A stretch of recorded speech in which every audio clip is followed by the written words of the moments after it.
Le capitaine Michel Strogoff est chargé par le tsar Alexandre II de traverser la Sibérie en révolte afin de rejoindre le grand-duc Dimitri, frère du tsar, et de lui éviter de tomber aux mains des rebelles tartares qui tiennent déjà une partie du pays. En chemin, la rencontre d'une jeune fille, Nadia, qui tente elle aussi de gagner la Sibérie, va lui permettre, en la faisant passer pour sa femme, de tromper plus facilement la vigilance des espions tartares. Rivalisant de vitesse avec Ivan Ogarev, ancien officier impérial passé aux rebelles, Strogoff, après avoir franchi l'Oural, s'enfonce en pays hostile. Sa tâche est rendue plus ardue encore par le fait qu'il doit tenir secret vis-à-vis de Nadia le véritable but de sa mission, et ce pesant mystère ne facilite pas ses rapports avec la jeune femme. Pourtant, une certaine intimité commence à se créer entre eux lorsqu'une embuscade tartare le sépare de Nadia. Demeuré seul, reconnu par les hommes d'Ogarev, Strogoff se voit bientôt traqué.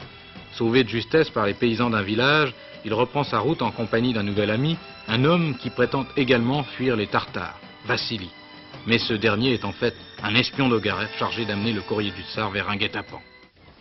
La citadelle d'Omsk étant tombée, notre chef, le colonel Ogarev, a décidé de reprendre l'offensive. J'ai reçu l'ordre d'emmener avec nous les prisonniers.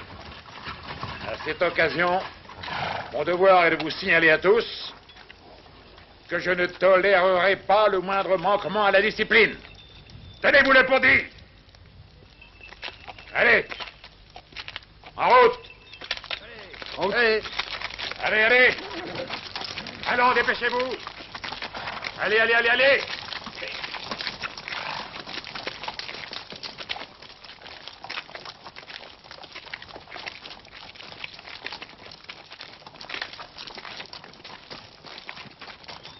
Qu'y a-t-il, Tingos? J'ai déjà vu cette femme quelque part. Bon Dieu, oui, je m'en souviens. À Ishim, à l'auberge.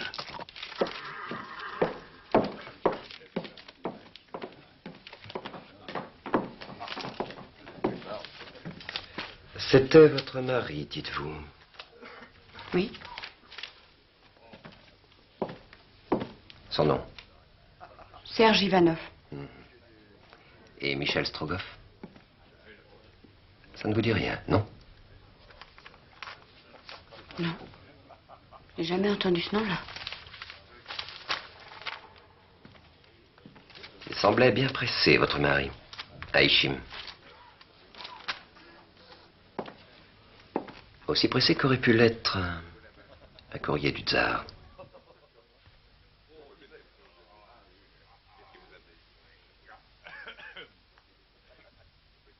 Un courrier du tsar?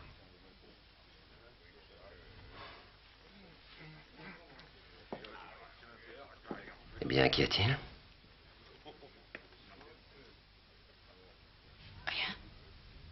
Rien. Serge Ivanov était un commerçant. Vos soldats l'ont tué. Vous le savez, au passage de l'Irtych.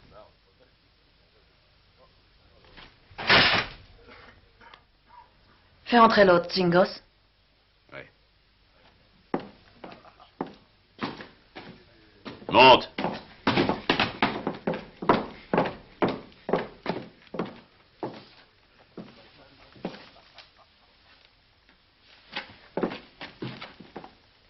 Tu connais cette femme? Je ne la connais pas.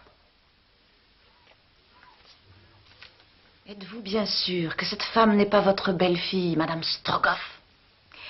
Non, mon fils n'a jamais été marié.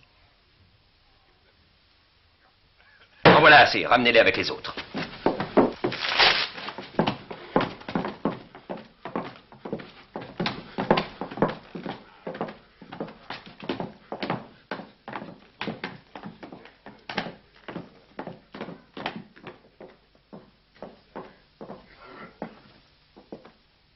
Je suis sûre qu'elle mente. Que ce soit l'une ou l'autre. Naturellement, elle mente. Mais ça n'a aucune importance. J'ai l'impression que tu ne prends pas assez au sérieux cette affaire. Au contraire, je la prends très au sérieux, mais pas comme tu le penses. Ce Strogoff ne me fait pas peur. Il m'intéresse. Je suis sûr qu'il me sera utile le temps venu. Qu'est-ce que cela veut dire? C'est trop tôt pour en parler.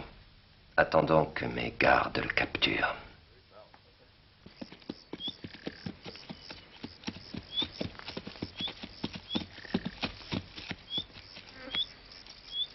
Nous serons bientôt à Tchebinsk.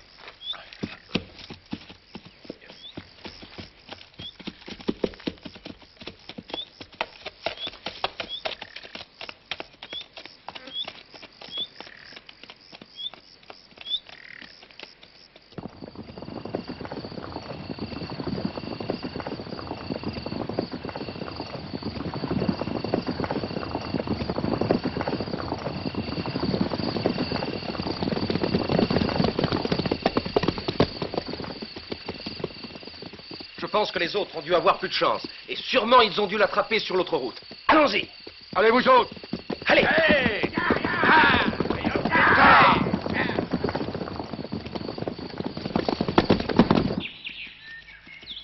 Il vaut mieux que personne ne vous voie. Je connais un endroit où vous pourrez m'attendre tranquille.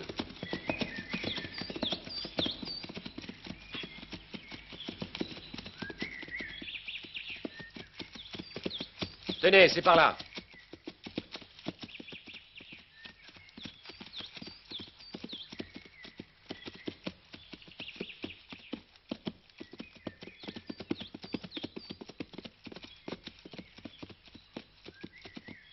C'est là. Il n'y vient jamais personne. Vous resterez ici pendant que je vais chercher une barque. Et dans 1 heure, je viens vous chercher. J'aimerais mieux venir avec vous. Ce ne serait pas prudent de circuler en ville. En tout cas, si vous préférez qu'on ne vous reconnaisse pas. Ça m'est égal de savoir pourquoi et je n'ai aucune question à vous poser. Je prends les 2 chevaux. Pourquoi les 2? C'est qu'un cheval ici pourrait trahir votre présence.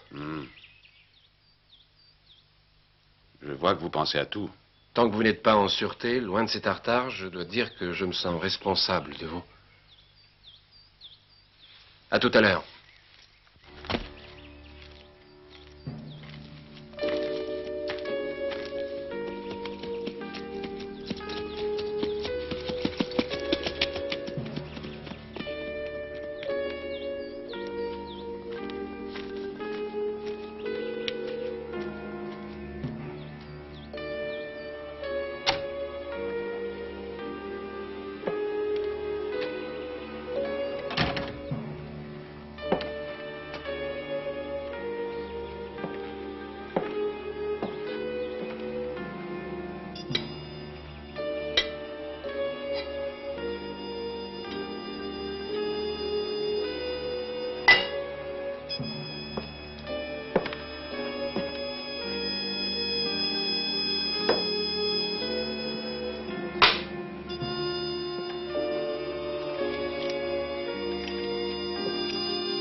Alors,